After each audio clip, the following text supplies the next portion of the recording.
Sebelum menonton, jangan lupa like, subscribe, dan tekan tombol lonceng. Selamat menyaksikan. Halo Sobat Eljon, kembali lagi di Eljon Medical Forum bersama saya Cynthia Karani. Dan tentunya di Eljon Medical Forum ini kita akan membahas seputar dunia kesehatan.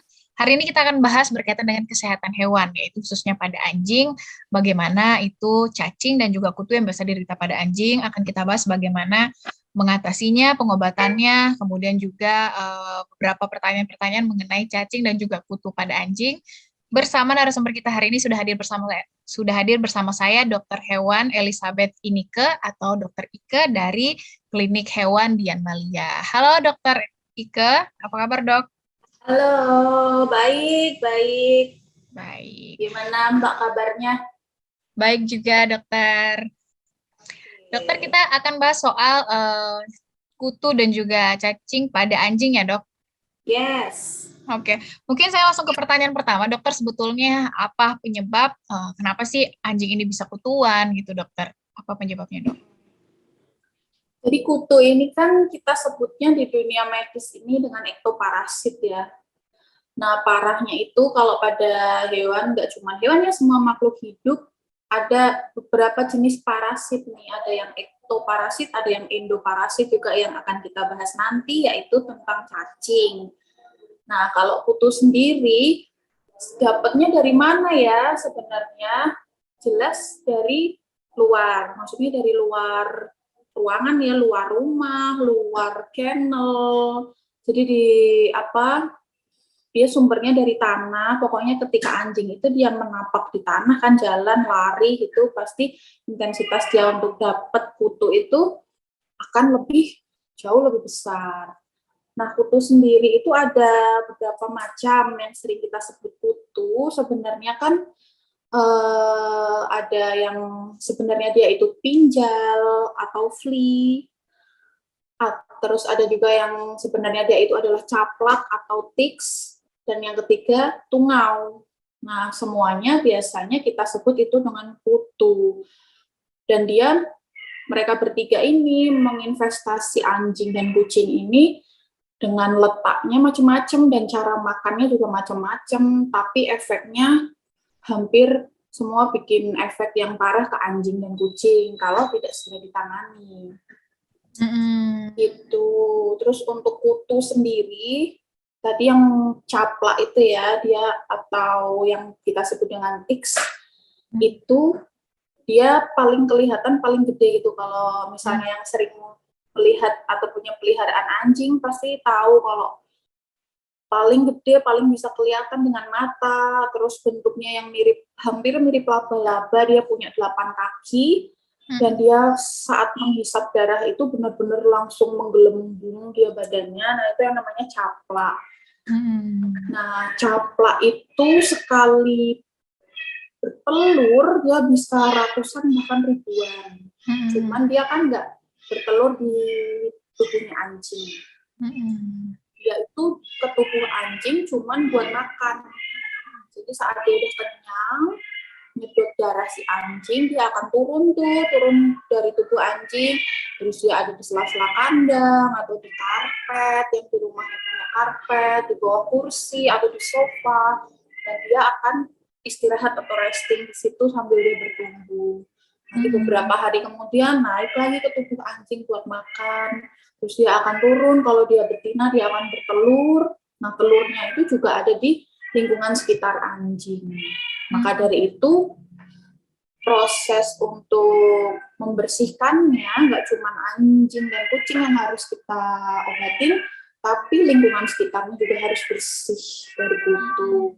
Itu baru yang pinjal aja ya, baru yang caplak aja maksud saya. Nah, untuk yang pinjal ini dia lebih karena dia nggak kasat mata, nggak begitu kelihatan oleh mata kita, jadi dia gampang banget untuk lompat ya, istilahnya kayak hampir terbang malah ya, dari anjing satu ke anjing lain itu dia bisa.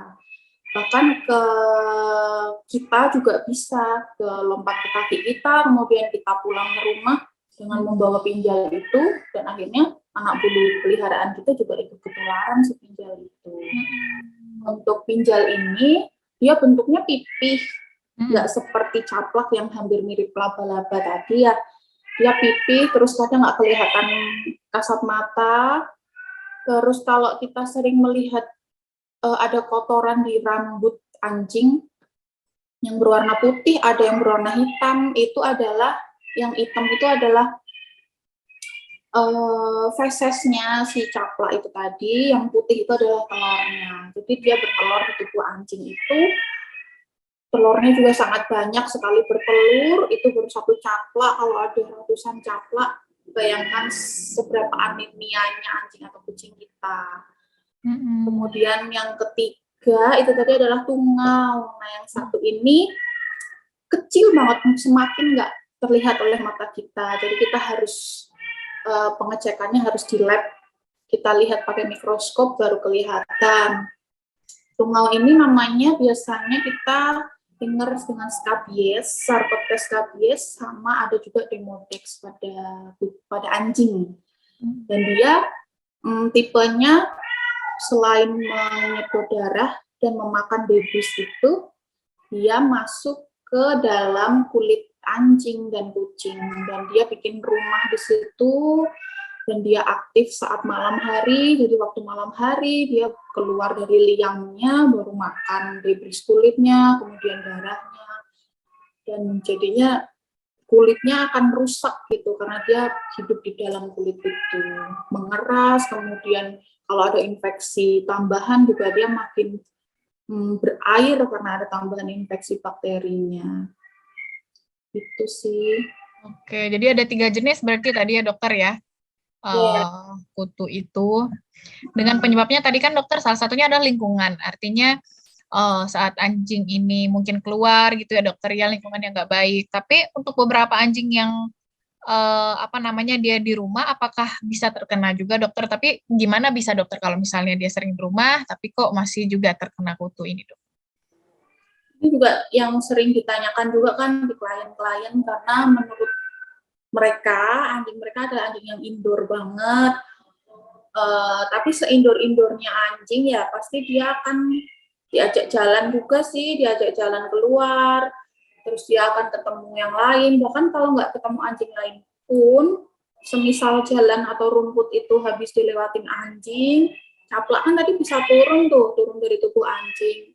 Pinjal pun juga dia turun dari tubuh anjing dan tahan di tanah itu sampai berhari-hari sampai mingguan. Nah, ketika anjing lain lewat itu bisa dia kena. Dan satu lagi adalah kita, karena sebagai ownernya kan nggak mungkin di rumah terus juga, pasti kita keluar rumah, terus kadang ketemu juga entah kucing atau anjing yang di situ, dan dia nempel ke celana kita atau ke sepatu kita. Nah, saat kita pulang, kitalah yang menularkan ke anjing, membawa itu ke anjing. Sebenarnya di kita sih nggak ada masalah kalau nggak alergi banget ya. Kalau kitanya alergi, itu dengan caplak yang nempel di kaki kita atau pinjal yang nggak kelihatan itu, kita udah merasa kegatalan yang luar biasa. Tapi kalau kita nggak alergi, kita jadi pembawa dia untuk peliharaan kita yang ada di rumah. Oke, jadi sebetulnya walaupun di rumah masih ada aja yang membawa gitu ya dokter, yang entah dari pemelihara ataupun sesekali keluar. Untuk tanda-tandanya sendiri atau gejalanya dokter yang terkena kutu ini seperti apa dok? Yang pertama paling kelihatan jelas sering garuk-garuk ya. Dari mulai garuk-garuk telinganya, garuk-garuk leher, sampai badan, sampai kaki. Kemudian yang kedua adalah pucat. Jadi kalau pucat kita bisa lihat di kelopak matanya anjing atau kucing, bisa agak kita buka gitu, harusnya kan warnanya adalah pink. Bukan yang pucat hampir putih gitu. Nah, saat dia investasi parasitnya itu terlalu banyak, dia akan semakin anemia karena darahnya kan diambil sama caplak dan kutu tadi, jadi dia akan tampak pucat. Terus yang jelas dia lemas juga, kalau sudah anemia dia akan lemas dan nafsu makannya berkurang, kemudian jadi rambutnya itu enggak sehat gitu, kasar, rontok, terus kulitnya juga nggak bagus, ada lesi-lesi kalau kita sebut, kayak kemerahan, mungkin ada bintik-bintik di kulitnya, atau ada keropeng bahkan, dan pada kasus skabies itu kulitnya akan menebal dan penuh dengan keropeng. Gitu. Oke. Kemudian dokter, apa dampak bahayanya dokter ketika kutu ini menyerang anjing, dok? Kalau yang tadi kan gejalanya kayak agak masih ringan ya, masih kayak gatel-gatel, terus kulitnya ada keropengnya, ada lesi yang merah-merah gitu. Tapi yang kita kadang kurang aware juga, ektoparasit ini bisa membawa penyakit yang lebih serius ke anjing atau kucing. Pada anjing misalnya caplak, yang tadi mirip laba-laba itu, begitu dia menyedot darah, dia kan saliva atau air liurnya juga akan masuk nih ke peredaran darah anjing, kapiler yang kecil di kulit itu. Nah, dia akan membawa berbagai macam penyakit parasit darah. Parasit darah itu menyerang sel darah merah ada, sel darah putih ada, dan itu sangat fatal kalau buat anjing. Terus untuk pinjal yang bisa lompat tadi, dia juga saat menyedot darah, dia sekalian memasukkan yang namanya telur cacing, yang akan kita bahas nanti juga. Nah, telur cacing ini nggak bisa langsung membawa dampak buruk sebenarnya ke anjing, dia harus melewati berbagai fase berapa hari untuk menjadi cacing dewasa. Nah, nanti cacing dewasa itu dia akan sama sebenarnya menyedot darah dan sari-sari nutrisi pada anjing, tapi lewat dalam tubuhnya. Itu salah duanya berarti ya, caplak dan pinjal yang kadang kita kurang aware. Dan pada parasit darah itu yang ditularkan oleh caplak itu kan ada berbagai macam, seperti misalnya Ehrlichiosis, babesiosis, hepatozoonosis, dan Lyme disease juga bisa menular ke manusia. Gitu. Oke, jadi dampaknya sebetulnya bahaya ya dokter ya, bisa menularkan juga ke manusia. Kalau menularkan ke anjing-anjing lain pasti bisa ya dok?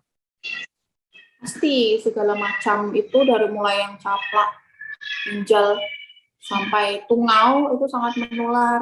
Makanya pentingnya kalau ada berapapun populasi yang ada di rumah atau di kennel, satu injeksi parasit atau pengobatan parasit nanti semua harus ikut diobatin karena sangat menular. Kalau tidak, dia tidak akan tuntas pengobatannya. Satunya sembuh, ketularan dari sebelahnya, satunya sembuh, itu muter terus. Karena kan yang kita basmi sebenarnya yang dewasa. Makanya kadang waktu pengobatan itu butuh diulang karena telurnya aja berjuta-juta di dalam tubuh anjing. Nah, sedangkan yang bisa mati saat kita obati adalah yang dewasa dulu. Gitu. Oke. Kalau tingkat paling parahnya biasanya seperti apa dokter gejalanya? Kalau yang paling parah adalah yang sudah kena parasit darah itu kalau ada anjing ya. Cuman kalau yang nggak kena, itu paling parah adalah yang di tungau, skabies, yang juga menular ke manusia. Itu dia akan benar-benar lemes, tidak mau makan, suhunya akan tinggi karena demam ya, disertai infeksi bakteri biasanya kulitnya itu, terus keropengnya akan sangat tebal di kulit, dan itu penyembuhannya akan memakan waktu yang cukup lama, dan harus penuh kesabaran kalau sudah kena tungau Demodex atau Sarcoptes scabies itu tadi. Yang jelas, selain di kulit, anemianya juga akan sulit terobati kalau tungau atau kutu atau caplak itu belum keluar dari tubuhnya atau tubuhnya belum bebas dari tungau itu. Oke. Tadi kan dokter salah satu penyebabnya adalah lingkungan ya dokter ya, sering keluar rumah atau dari diajak jalan-jalan keluar gitu ya dokter ya. Kalau misalnya ada yang merasa bahwa karena lingkungan anjingnya nggak usah keluar rumah aja gitu dokter. Apakah seperti itu baik dokter? Sedangkan mungkin butuh juga untuk keluar rumah ya dokter ya. Apakah berdampak kalau seandainya terjadi hal seperti itu dok? Iya, menurut saya juga bukan solusi ya kalau seperti itu. Malah kita akan menggantikan satu penyakit dengan penyakit lain. Karena kan namanya makhluk hidup juga bisa stres juga ya, anjing dan kucing. Apalagi anjing, kalau misalnya dia yang jenis toy aja yang kecil, mungkin masih bisa lari-larian di rumah aja, space-nya kan cukup lah untuk anjing yang jenis toy atau mini toy gitu. Tapi kalau udah yang sedang sampai ke big size, itu kan harus exercise. Karena kalau misalnya itu dihilangkan, nggak boleh keluar rumah, dan dia akhirnya tidak exercise, akan timbul masalah baru seperti obesitas. Kalau sudah obesitas nanti akan bikin heart disease atau penyakit jantungnya akan muncul, dan penyakit-penyakit obesitas lain yang mengikuti seperti diabetes juga bisa. Nah, sebenarnya solusinya lebih baik kan di treatment atau diobati. Karena memang kalau misalnya kita ya sudah komit bahwa saya akan pelihara kucing atau anjing, jadi kita juga harus komitmen untuk bikin dia sejahtera, kemudian sehat. Jadi ya seperti itu, paling nggak minimal treatmentnya harus dikasihkan ke mereka. Oke. Kemudian dokter, apakah kutu anjing ini juga menggigit manusia, dok? Artinya seperti apa dampaknya pada yang memelihara, dok? Tadi sudah disampaikan sedikit ya, kalau untuk kutu, bagi orang yang atau manusia yang dia punya alergi atau sensitif banget kulitnya, itu sangat berpengaruh. Jadi kaki kutu aja kalau kena kulit yang sensitif itu bisa bikin gatal dan bisa bikin kayak bintik-bintik gitu. Apalagi sakernya itu ya yang buat nyedot darah itu kan kita juga berdarah gitu kan, jadi dia bisa menggigit dan menghisap darah kita. Saya pun sering juga digigit sama namanya kutu sama pinjal, dan itu gatalnya bukan main. Cuman yang paling parah bisa ke manusia adalah yang tadi yang jenis tungau. Dia gampang banget menular. Jadi buat para paurannya kita nyebutnya, para pemilik anak-anak bulu ini, kalau setelah mengobati apapun masalah kulitnya, kita mengoles salep, membersihkan menggunakan antiseptik dan lain sebagainya, kita harus cuci tangan yang sebersih mungkin. Nah, untuk gejalanya sendiri sebenarnya hampir sama dengan yang dialami oleh anjing atau kucing. Jadi kita merasa gatal, lesinya pun atau bentolnya pun juga hampir mirip. Jadi ada sengatnya di tengah-tengah dari bentolan itu tadi.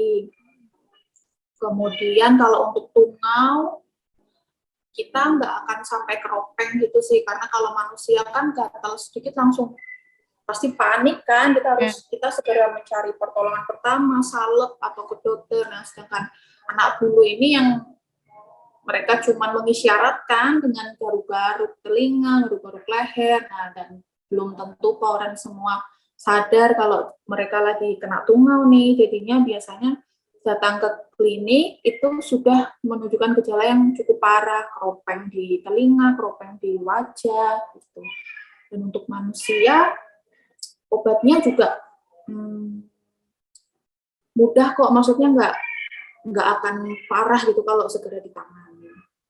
Ya, nah itu dia sahabat Eljan. Jadi kita sudah ketahui ya kutu pada anjing tadi ada beberapa jenis, kemudian juga ada berbagai penyebabnya dan kaitannya dengan lingkungan, tapi juga anjing tidak diperbolehkan untuk terus-terusan berada di dalam rumah ya dokter ya, apalagi ada beberapa jenis anjing tertentu yang harus workout dan lain-lain.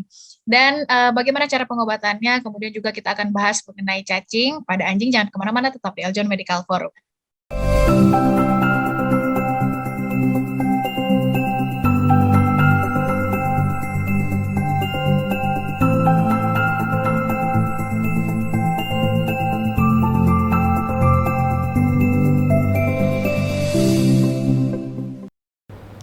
Si Patrick dan Tuan Crab lagi tamasya.